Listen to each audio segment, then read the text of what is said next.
Menores y, bueno, pues casos como puede ser el de Ocharcoaga. Hoy ha comenzado el juicio, un juicio a puerta cerrada, porque, recordamos, son menores de edad. Estamos hablando de tres chicos, dos de 14 años y uno de 16. Se les acusa del crimen de dos ancianos en Ocharcoaga, todos lo recordamos, pero es que hace unos días conocíamos a través de medios de comunicación la sentencia, la decisión del tribunal del caso Urren. ¿Conocéis? El caso en el que falleció el exfutbolista de Amorebieta. Ahí se toma la decisión sobre uno de los menores, decisión de internamiento durante 6 años en un centro de menores. Os estamos planteando si en los casos en los que los menores son considerados culpables, ¿creéis que en estos casos es posible la reinserción? Porque ese es el objetivo del Código Penal para menores. Bueno, vosotros estáis opinando, hay muchas opiniones. Hay una persona que dice, claro que son reinsertables los menores y también los mayores, pero seguro, dice esta persona, seguro que no hubiera sido lo mismo si en lugar de morir Urren, muere uno de los menores al defenderse durante el ataque. Otra persona, en cambio, opina lo siguiente. Se pregunta, ¿reinserción de menores? En su inmensa mayoría no se reinsertan y es una vergüenza la ridícula condena que se les ha impuesto. Dice esta persona, si es tan machote como para asesinar a una persona, también lo será para cumplir una condena más ecuánime al delito. Son algunas de las opiniones. Vámonos a Bilbao. Ha habido incidentes en los juzgados. Hoy comenzaba el juicio a puerta cerrada contra los menores acusados del crimen de Ocharcoaga. Odey Esnaola habló de incidentes. ¿Qué es lo que ha ocurrido ahí? Cuéntanos, Arratsaldeon.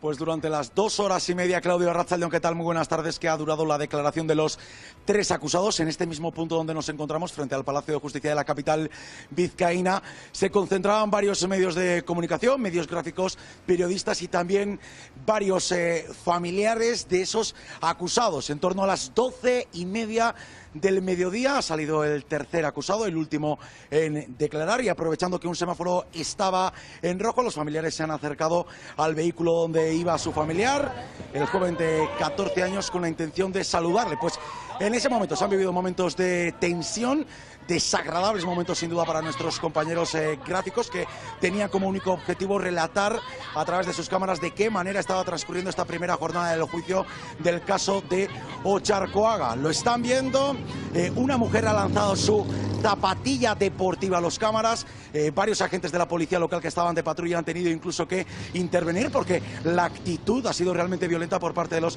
familiares. Amenazaban con dejar de grabar, les decían que les iban a romper la cámara, incluso han visto que en alguna ocasión han agarrado la cámara y han hecho el gesto de bajar. Finalmente los agentes de la policía local han tenido que intervenir, y en cuanto a las declaraciones de los 3 acusados, apenas ha transcurrido nada, nos lo esperábamos, menores de edad, protección absoluta, por lo tanto.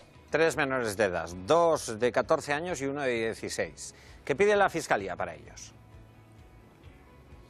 Pues las penas máximas, 20 años en total. Tenemos en cuenta que hay horquillas también entre los menores de edad, porque se juzga de manera diferente y las penas no son las mismas entre los jóvenes de 14, 15 años y 16 y 17 años. En este caso, para los 2 jóvenes de 14 años se pide 6 años de internamiento y 10 años para el joven, para el adolescente de 16 años. Desde que conocimos la edad de los presuntos autores, uno de los debates que hemos tratado ha sido, uno de los temas a lo que hemos querido responder ha sido si después de llegar a la mayoría de edad, los años restantes, ¿dónde las tienen que cumplir? Bueno, pues cabe la posibilidad en aspectos legales de que los puedan cumplir en centros de mayores de edad, en cárceles habituales, aunque, Claudio, no es lo más probable, y seguramente hoy a lo largo de la tarde con profesionales también podemos hablar de este tema. Exactamente, Odey, y estoy a punto de hablar con una abogada que nos pueda aclarar ese punto, porque es una de las dudas. Mira, fíjate, estabas hablando, Odey, de lo que estaba ocurriendo hoy con el comienzo del juicio, y estábamos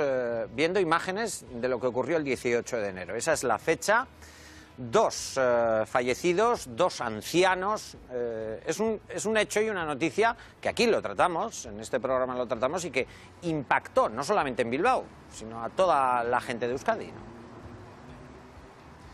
Rafael y Lucía no respondían a su telefonillo, por lo que finalmente los servicios de emergencia decidieron, cuando eran poco más de las 2 de la tarde del 18 de enero de este mismo año, cuando accedieron a la vivienda, fueron los agentes de la Ertzaintza los que se encontraron los cuerpos sin vida de este conocido matrimonio del barrio de Otxarkoaga, naturales de Galicia.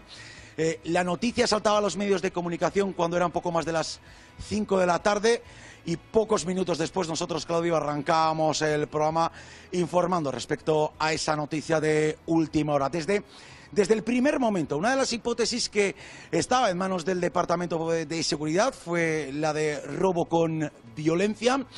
Al día siguiente volvíamos al barrio bilbaíno y escuchábamos esa sensación de inseguridad, sobre todo entre las personas también de avanzada edad que se ponían en la piel de Rafael y Lucía, que eran dos vecinos, como les decía, realmente conocidos. Si esto ocurría el jueves, el viernes hubo una multitudinaria manifestación para denunciar la oleada de robos que los vecinos ya venían denunciando desde meses atrás, y el domingo conocimos que los agentes de la Ertzaintza habían detenido a 2 de los presuntos autores de ese doble crimen. Lo que sorprendió fue la edad. Vamos a ver de qué manera les contamos en este programa en directo y también recogemos los testimonios de un barrio totalmente desolado. Han hallado 2 cadáveres en Bilbao. Nos vamos hasta el lugar de los hechos en directo. Sigue barajando diferentes hipótesis. Uno de los que más fuerza cobra a estas horas es la de robo con violencias. Espero que todos los grupos estemos a la altura de las circunstancias para no hacer de la seguridad un debate político.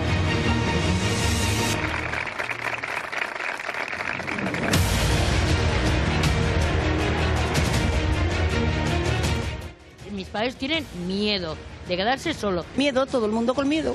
Podíamos ser nosotros, porque yo tengo 82 años. Te marchas, la dejas sola, abres la puerta y ¿qué pasa? Pues ahí está la cosa. Si es que te dan ganas de llorar, si es que ¿dónde vamos a llegar ya? Hasta que pasa lo que pasa, claro.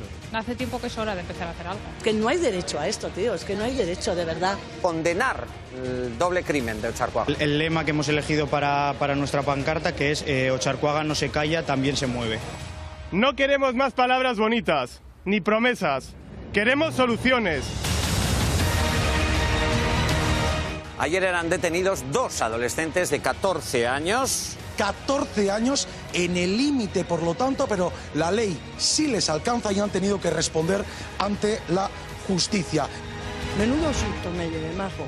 Nosotros no llevamos guardaespaldas. Hay miedo. Miedo. Cóncholas ya. Es que si no caben las leyes estamos perdidos. Estamos perdidos. Entonces, existía esa posibilidad.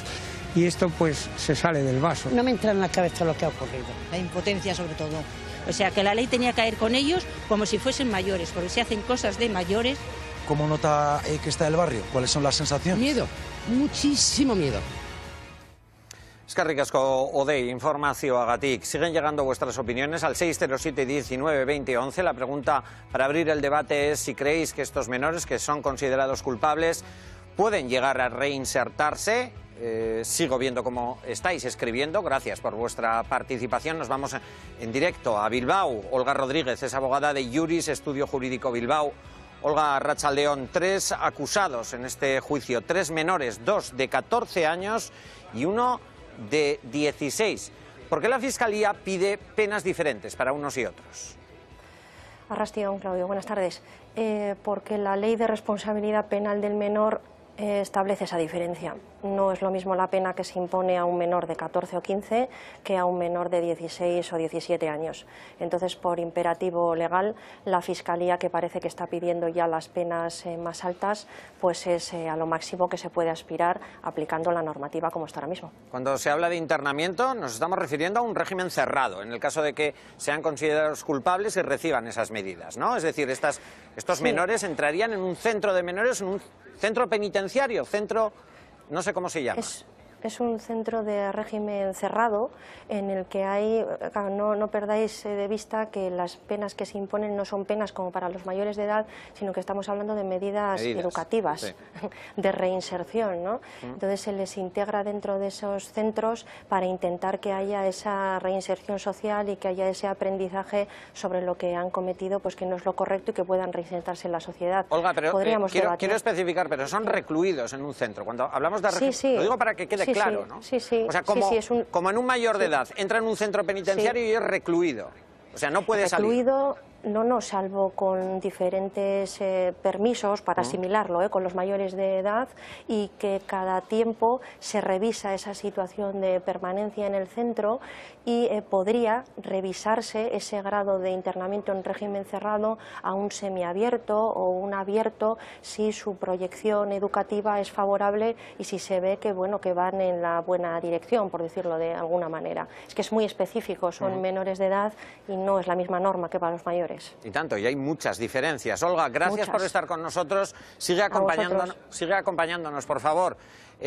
Opina, bueno, nos da los datos, Olga, vosotros también opinéis y la gente sigue opinando acerca de si son reinsertables. Una persona acaba de escribir: estos chavales son carne de cañón, aquí no hay reinserción ni arrepentimiento, solo hay que ver la reacción de sus familias para ver qué tipo de educación han recibido. Begoña. Hombre, por esa misma regla de 3 tendríamos que mandar a la cárcel también a los padres del de Gasteiz, que había tirado por la ventana al bebé y que también defendieron a su hijo. Es decir, yo creo que todos los padres y todas las madres defendemos a nuestros hijos más allá de lo razonable, porque para eso son nuestros hijos y nuestras hijas. Hombre, que la gente ya opine que no son reinsertables, no hay ninguna estadística. O sea, Gobierno vasco y demás no tiene ninguna estadística sobre la reinserción de menores que han cumplido en centro de... Sí, hay datos de Begoña. De la reinserción, Recuerda que cuando ocurrieron los hechos de las agresiones en el centro de Bilbao, en Deusto, en la Plaza del Carmen y demás, salió el dato de, creo recordar, que no sé si eran de 6, 5 eran reinsertados. Entonces, decíamos que con esas cifras, con que haya uno multiplicado por el volumen que hay, la posibilidad de incurrir en nuevos delitos existe. A ver, pero también en mayores. Es que si vamos a empezar a pensar si la gente es reinsertable o no, automáticamente lo que podríamos empezar a plantear es la posibilidad de la pena de muerte de aquellas personas que consideramos que no son Begoña, creo que hay un dato importante y es que son menores, y es gente con muy poca edad. Es de poca edad, ha pasado poco tiempo de su vida. El tiempo que se le está pidiendo por parte de Fiscalía es prácticamente la mitad de su vida. Pero te llama la atención en estos hechos la violencia utilizada y la edad. Sí. Pero la violencia explica porque iban metidos de todo, o sea, es que eso estamos hablando en condiciones normales no hace eso. ¿Del caso de Ocharcuaga? Sí. Claro, iban con todo. Pero de todas maneras, estos casos son casos muy concretos. O sea, probablemente una de las personas que más sepa de juzgado de menores es Emilio Calatayud, que es el juez de menores de Granada. Es la persona con más años de experiencia en España, que más casos ha juzgado. Y él habla de forma positiva y él ha analizado incluso este caso y él dice que esto es algo puntual, rarísimo de ver. O sea, él habla que el 80% de los chavales que han pasado, digamos, por su mano ni siquiera son delincuentes, es decir, ha sido un delito algo puntual. El 10% son delincuentes, pero trabajando con ellos se han reinsertado y solo un 10% no tiene remedio. Y ahí lo que dice es, ojalá no te cruces con ello. Es decir, contra eso es difícil hacer. Ya, hay otro factor. Quiero compartir con vosotros algo que acaba de llegar a nuestro WhatsApp. Y es el testimonio de, intuyo, unos padres. Leo: yo tengo un menor que lleva más de 10 causas ya juzgadas. Y aún por juzgar. Ha pasado ya por muchos centros. Y ahora está en Landa, por orden judicial. Suponemos que es uno de estos centros de internamiento. Hay un equipo en todos los centros que supuestamente existe para ayudar a los niños con el tema de la reinserción. Sin embargo, no funciona, ya que son muy blandos y los niños no les respetan. Lo que les hace falta a los niños es mano dura, ya que ahora se ríen de todos, policías, padres, etcétera. Recordemos los incidentes en los centros, son los que no aplicaron en su momento esa dureza que ahora están hablaremos de la educación. El caso Urren ha sido también cerrado hasta el momento. Se ha conocido la sentencia, la decisión del tribunal. En este caso, 6 años de internamiento en régimen cerrado a uno de los menores que asaltó a Urren. La pena se completa con 3 años de libertad vigilada. Participó otro, un joven de 13 años. Pero es que es la edad que precisamente es el tope para no poder imputar a una persona. Vamos a conocer algún dato más acerca de este caso. 6 años de internamiento en régimen cerrado para el menor de 16 años acusado del homicidio de Ibon Urrengoetxea. La pena se completa con un periodo de 3 años de libertad vigilada. El otro implicado de 13 años era inimputable por la edad, pero estuvo presente en la vista oral. Ha sido un juicio celebrado a puerta cerrada. 6 años por un crimen que sucedió el 23 de diciembre en la calle Navarra, esquina Ripa, en pleno centro de Bilbao. Urren regresaba a casa de una celebración navideña. 2 jóvenes se le acercaron con intención de robarle. Iniciaron una conversación, hay un forcejeo y el ahora acusado le da una potente patada que hizo que cayera al suelo impactando su cabeza contra el mismo. Fue un golpe mortal. La noticia cayó como un jarro de agua fría en su pueblo. Con mucho dolor. Y de una familia de siempre, de Amorebieta. Conocido, amigo, compañero de trabajo. Se pudo llegar a estas detenciones gracias a las declaraciones de testigos y las imágenes grabadas por cámaras de seguridad de la zona. Una vida sesgada, una muerte cruel, injusta, incomprensible, que golpeó los corazones de los hornocharras y la gente que le conocía. Olga Rodríguez nos acompaña como letrada para asesorarnos. Olga, en este caso ya hay una decisión del tribunal, 6 años de internamiento para una de las personas que tuvo que ver, que participó en este asalto a Urren. Aquí la clave que se intentaba determinar en este juicio era si realmente hubo intencionalidad o no en la acción que terminó con el fallecimiento de Urren, ¿no? Claro, es lo determinante en cualquier acción de este tipo, si hubo esa intención o si fue algo fortuito o fue algo secuenciado a otro tipo de intencionalidad, como podría haber sido un robo o una agresión de otro estilo. En el caso Urren, realmente, pues bueno, pues también era una de las penas en su grado máximo que se estaba solicitando por parte de Fiscalía, y luego introduce, como imagino que será en el otro caso, el dato de la libertad vigilada, que viene a ser pues un poco un refuerzo a que cuando termina ese cumplimiento de esa medida sigue habiendo una especie de supervisión por parte de las instituciones para que ese menor pues siga sin volver a delinquir. El internamiento en régimen cerrado, ya podéis perdonar, pero lo acabo de oír, y es las condiciones en las que están los trabajadores de los centros son absolutamente lamentables, son muy poco personal, son unos auténticos héroes en el día a día en tratar con estos ¿Y esto puede afectar en el chavales. proceso de reinserción? El hecho de que no tengas medios, desde luego, pues no va a facilitar que los menores puedan reinsertarse, pero igual tendríamos que entrar a valorar si un menor a este grado delictivo, si realmente el régimen en internamiento cerrado es una medida que le va a servir para algo, no lo sé, creo que igual habría otro tipo de situaciones, porque también estar encerrado y verse con la tesitura de tener años por delante, pero que cuando llega a ese límite va a seguir pues bueno, volando libre, pues no lo sé si es muy apetecible, Olga, para ellos. Interesante el debate, Javi, ¿qué crees? ¿El internamiento, el régimen cerrado, es lo adecuado? Está planteando Olga. Olga, podéis hablar con Olga. Olga, ¿conoces la dinámica de este programa, Olga?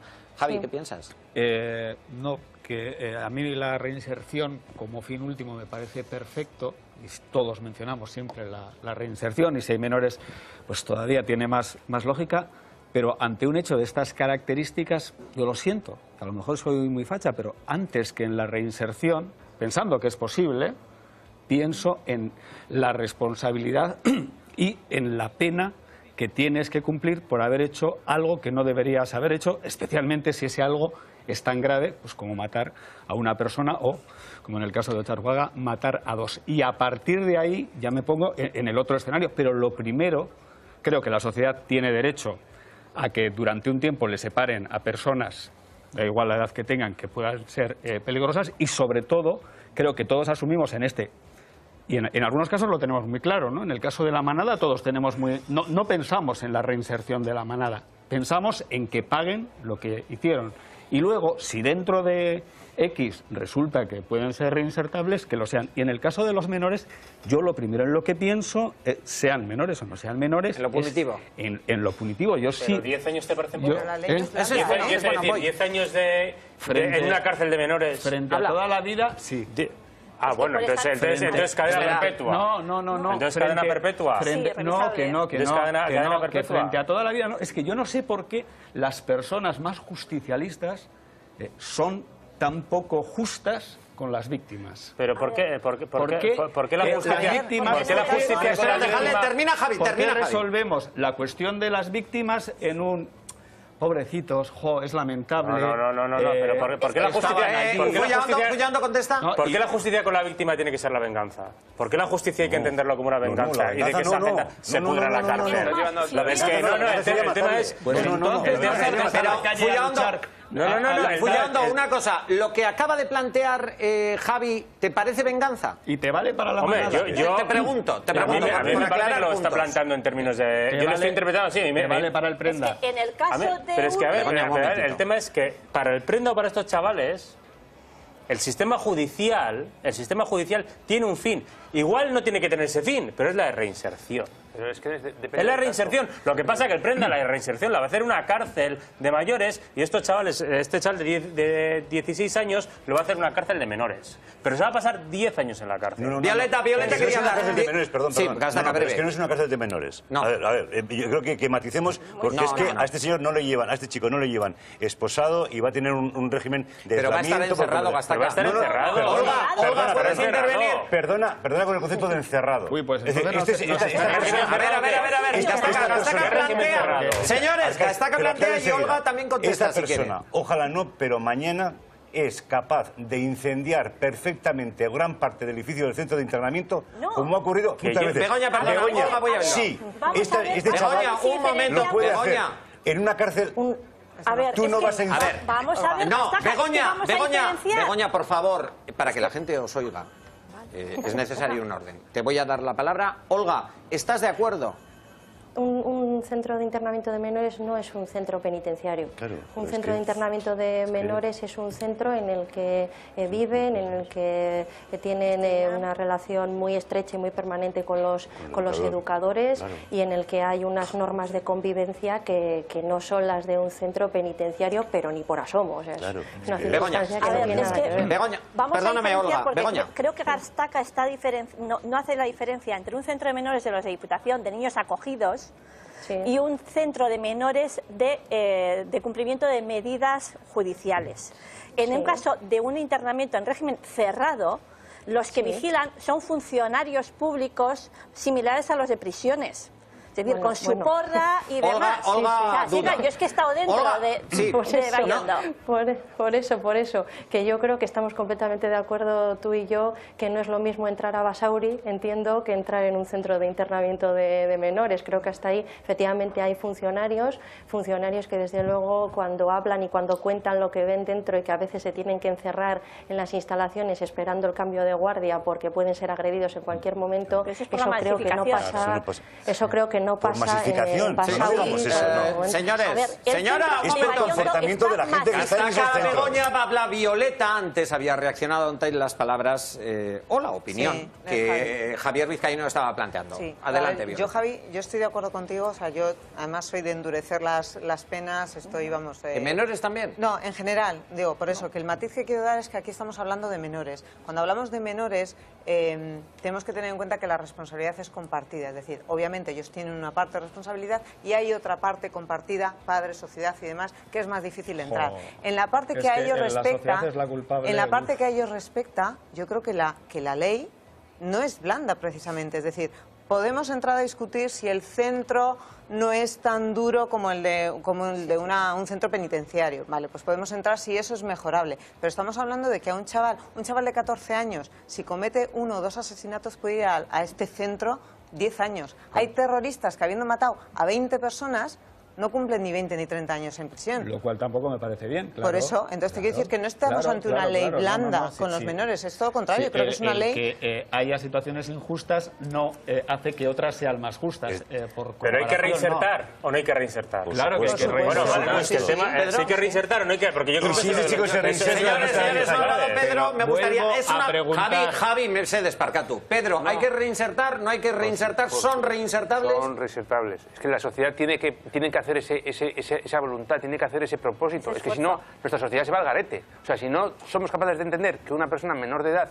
tiene que ser reinsertable por definición, es que entonces no vamos a ningún lado. Muchas opiniones. Os estamos preguntando precisamente eso, si estos menores considerados culpables son reinsertables o no. Hay una persona que acaba de escribir: tengo un familiar abogado en un centro de menores. Dice esta persona: salen peor y en el centro hacen bandas. Son los dueños del centro y todos los derechos son para ellos. El tema es muy serio y tanto que lo es. Vuelvo a Bilbao, saludo de nuevo a nuestro compañero Odey Esnaola. Odey, seguimos pendientes de otro juicio. Ha salido aquí encima, en el debate, alguien lo ha mencionado. Este se desarrolla en Vitoria, lo hemos estado siguiendo, el caso del crimen de Alicia, la bebé de 17 meses que murió porque el acusado, y así lo confesó, la arrojó por la ventana. Hoy se ha celebrado la última sesión del juicio. ¿Qué destacamos? ¿Qué novedades hay? Bueno, pues pocas sorpresas, por no decir ninguna, en la presentación de las conclusiones en una audiencia provincial llena hasta la bandera, totalmente abarrotada, aunque sí nos deja varios titulares que vamos a destacar. El primero en intervenir ha sido el fiscal Fidel Cadena, que ha desgranado lo que ocurrió aquel 25 de enero de hace 2 años, con referencias irónicas a la Biblia, porque recuerden que las declaraciones del único acusado no dejaron indiferente a nadie, diciendo que él era el mismísimo Jesucristo que había matado a la niña de 17 meses para evitar el fin del mundo. Bueno, pues ha dicho que era totalmente consciente y que ha acusado también a la defensa, o ha dicho que la defensa ha sido el único encargado de cargarse su línea estratégica, la de cuestionar la salud mental. Sí que ha habido una razón que ha hecho la sorpresa de los asistentes en esa audiencia provincial, ha sido Sonia Valer, la acusación particular por la madre, por Gabriela, porque ha revelado que la defensa les ofreció dinero antes de que el juicio arrancara, antes de conformar el jurado popular. Dinero con la condición de que el ingreso se efectuara y que estuviesen de acuerdo con efectuarla en un psiquiátrico y evitar de esta manera pues la cárcel. El crimen además ha dicho que responde a motivos sexuales. Y ya para ir acabando, la acusación particular del padre y la acusación popular Clara Campoamor han ido por las mismas sendas, diciendo que Daniel, el único acusado, era totalmente consciente cuando arrojó presuntamente a la niña de 17 meses de una altura de 5 metros. Y han dicho, y han puesto encima de la mesa lo que testificaron 13 de los 15 expertos. Solo fueron 2 los que dijeron que Daniel padece esquizofrenia, y esos 2 profesionales son los que propuso la defensa. Juzguen lo que quieran juzgar. Han sido las últimas palabras del acusado, que ha tenido como defensa un abogado que en todo momento ha cuestionado su salud mental y que hoy concluye esta última jornada de juicio diciendo que sea el periodo que sea, pero que sea en un psiquiátrico. Claro, hay que recordar, Odey, y tú lo sabes bien, que has estado siguiendo jornada a jornada este juicio. Este es uno de los juicios con jurado popular. Ellos tendrán que dirimir la responsabilidad de este único acusado en los hechos. Y por cierto, hablando de jurado popular, otra de las noticias, atención, Odey, ayer se toma la decisión respecto al jurado que tendrá Ana Julia Quezada. Todos recordamos este nombre, autora confesa de la muerte del niño Gabriel Cruz. Odey. Pues sí, de hecho, por el eco mediático que ha tenido esta causa, ha sido uno de los interrogantes en el juicio de Ana Julia. Se ponía en cuestión si va a haber jurado popular o no. Finalmente, el magistrado ha decidido que sí, y así se lo va a hacer saber el próximo lunes, 17 de septiembre. Aquí en Euskal Herria hemos tenido diferentes juicios con jurado popular. El caso que mencionábamos de la pequeña Alicia es el único en el que se ha pedido prisión permanente revisable, algo que le le podría llevar a prisión durante un periodo de entre 25 y 35 años al único acusado, y ha sido tema de debate también que hemos querido cuestionar, recordando esos juicios que les mencionaba y de qué manera influye que los medios de comunicación hagan un seguimiento absoluto de esas instrucciones y la propia instrucción, ¿cómo afecta? Bueno, pues vamos a ampliar la información para tener diferentes elementos para debate. Había dudas con lo que podía pasar. Finalmente, poca sorpresa. Ana Julia Quezada, la asesina confesa de Gabriel, será juzgada por un jurado popular. Normalmente esta decisión no la comparte la defensa, el habitual detractor. Se basan en que existen juicios paralelos que les achacan a los medios de comunicación. El caso del pequeño Gabriel, José Bretón, caso Asunta, o en casa el de la niña Alicia. Los asesinatos de Aranza Palacios. Los miembros del jurado consideran al acusado Xavier Celaya Fernández de Cacho no culpable del hecho delictivo de matar a María Aránzazu Palacios Izquierdo. Leire Rodríguez. Consideramos probado por unanimidad la intención de acabar con la vida de Leire. Jorge Lafaje o Julen, el niño del barrio de Antiguo. Todas las instrucciones tienen en común que los acusados se sentaron delante de un jurado popular. Por unanimidad encontramos al acusado José Antonio Aguirre Huete culpable. Los contrarios han llegado a argumentar que la fuerte conmoción que causan en la sociedad, la brutalidad de algunos sucesos, hacen que los miembros lleguen predispuestos a declarar la culpabilidad antes de analizar todos los detalles del sumario. ¡Justicia más Gabriel! ¡Justicia más Gabriel! En este extremo, el caso de Gabriel es un claro ejemplo, pues a día de hoy resulta casi imposible creer que exista alguna persona en el Estado español que no haya seguido la información publicada sobre este crimen. Eskerrik asko, Odei. Voy a Bilbao. Olga Rodríguez, tú como abogada, estamos hablando del jurado popular, un tema que sigue siendo polémico. Pero la pregunta que se pueden hacer muchos ciudadanos y ciudadanas: las personas que son miembros de un jurado popular en unos casos tan mediáticos, ¿pueden permanecer impermeables ante toda la información que los medios de comunicación difunden sobre ese caso? Bueno, quienes nos hemos enfrentado a juicios con jurado popular sabemos que es una disciplina que no tiene nada que ver con un juicio normal, con un magistrado y con las normas de trabajo de un jurado profesional. Los señores y señoras que forman parte del jurado, como humanos que son permeables a las diferentes informaciones. Se viene con mucha mochila informativa cuando pasan a formar parte del jurado, y a no querer, pues claro, no son conocedores del derecho, de las cuestiones técnicas. Para paliar eso está el señor magistrado ponente, que es el que va dirigiendo las sesiones del jurado y es el que intenta un poco dotar de objetividad. Pero bueno, yo sinceramente considero que quizás no es la forma más objetiva de tratar este tipo de asuntos que son tan complejos. Yo creo que son los casos lo suficientemente serios como para que requirieran de la intervención de un jurado profesional, porque bueno, pues en España no hay cierta digamos, tradición de jurado popular como en otros estados, y por lo tanto pues los ciudadanos no están tan acostumbrados pues a los términos jurídicos y se dejan pues un poquito llevar pues por eso, ese estómago, ¿no?, que tenemos todos cuando vemos este tipo de cuestiones. No suele ser la forma más, de verdad, con todas las comillas del mundo, toda la forma más segura para juzgar a alguien. De ahí que luego suele haber muchos recursos a posteriori que en muchos casos prosperen, ¿no? Pero la verdad que más allá de ser una experiencia inigualable para un penalista, realmente es complicado, porque estás hablando con personas, no estás hablándole a un tribunal. No, y es que son casos muy graves, estamos hablando de cosas muy serias. Muy graves, muy graves. Es la opinión que Sí, es la opinión. Perdón. Dime. Sí, quería decirte, Claudio, que donde, precisamente por la gravedad, donde las líneas están más finas, es decir, donde la diferencia entre una agravante y otra es una línea jurídica muy fina, en el que cualquiera que está por la calle no lo tiene por qué saber. Olga, como siempre, gracias. Sí. Un abrazo. A vosotros. Gracias, muchísimas gracias. Podéis seguir